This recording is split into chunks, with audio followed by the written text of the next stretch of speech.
प्रभु यीशु मसीह के मधुर और मीठे नाम में आज दिनांक 23 जनवरी दिन सोमवार को हम आप सब श्रोताओं का हार्दिक स्वागत करते हैं। आज के दिन के लिए जो वचन है वो लिया गया है रोमियो की पत्री उसका 12 अध्याय 2 पद। और इस संसार के सदृश न बनो, परंतु तुम्हारी बुद्धि के नए हो जाने से तुम्हारे चाल चलन भी बदलता जाए, जिससे तुम परमेश्वर की भली और भावती और सिद्ध इच्छा अनुभव से मालूम करते रहो।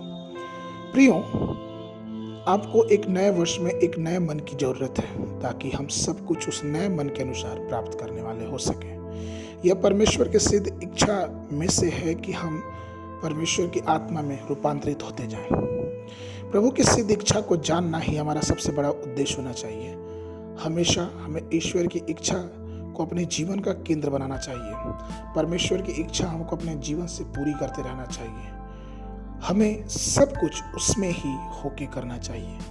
हमारे जीवन से सब लुभाने वाली चीज़ों को पीछे छोड़ के उस परमेश्वर के वचन को स्पष्ट रूप से समझने, स्वीकार करने और आगे बढ़ने में हमें सोचना चाहिए। वर्तमान समय में आध्यात्मिक लोगों में बहुत से ऐसे हैं जिन्हें अपने जीवन में परमेश्वर की सिद्ध इच्छा समझने में कठिनाई होती है। ऐसे में वो सोचते हैं कि मुझे क्या करना है, क्या नहीं करना है।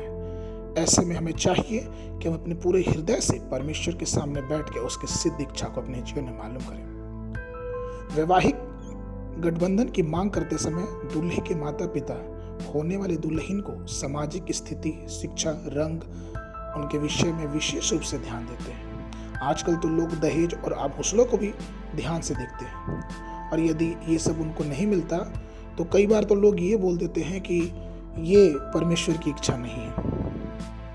प्रियो, हमें परमेश्वर की इच्छा समझने के लिए एक नए मन की आवश्यकता है। परमेश्वर की इच्छा सांसारिक बातों को पूरा करने के लिए हमारे जीवन में ये नहीं है, बल्कि विश्वास से परमेश्वर के वचन को मान के उस पर सिधाई से चलना ही ये परमेश्वर की इच्छा है, और यही परमेश्वर हमारे मनों से चाहता है। सबसे पहले परमेश्वर अपने हृदय में चाहता है कि हम उसके पुत्र और पुत्रियां हैं, तो हम उसकी बातों को माने। जिस प्रकार से इफिसियों की पत्री उसका 1 अध्याय 5 पद कहता है, और अपनी इच्छा की सुमति के अनुसार हमें अपने दिए पहले से ठहराया कि यीशु मसीह के द्वारा हम उसके लेपालक पुत्र हों।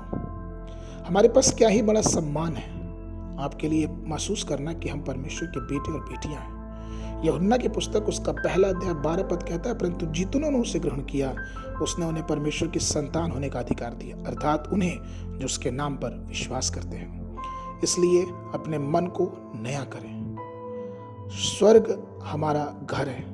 इस जमीन पे हम जब रहते हैं तो इस जीवन में परमेश्वर की मर्जी पूरी करते रहें। दूसरा कि यह परमेश्वर की इच्छा है कि हम अपने आप को पवित्र बनाएं। 1 थिस्सलुनीकियों की पत्री उसका 4 अध्याय 3 पद कहता है, क्योंकि परमेश्वर की इच्छा यह है कि तुम पवित्र बनो, अर्थात व्यभिचार से बचे रहो। प्रियो, जिस प्रकार हमारे प्रिय प्रभु पवित्र है, वैसे ही हमें भी पवित्र बनना है। 1 पत्रस 1 अध्याय 16 पद कहता है, पवित्र बनो क्योंकि मैं भी पवित्र हूँ। इसलिए प्रियो, हमें परमेश्वर की इच्छा जान के अपने हृदय को नए मन के रूप में आगे बढ़ा के और अपने पूरे मन के नए हो जाने से परमेश्वर की सिद्ध इच्छा मालूम करके आगे बढ़ते रहना ही हमारे जीवन का उद्देश्य होना चाहिए। आज के मनन के लिए पहला यूहन्ना की पत्री उसका 5 अध्याय 14 पद। और हमें उसके सामने जो हियाव होता है वह यह है कि यदि हम उसकी इच्छा के अनुसार कुछ मांगते हैं तो वो हमारी सुनता है। बाइबल अध्ययन के लिए सुबह के समय निर्गमन की पुस्तक उसका 7 और 8 अध्याय, संध्या के समय मत्ती रचित सुसमाचार उसका 15 अध्याय 1 पद से लेके 20 पद तक। परमेश्वर आप सबको आशीष देवे।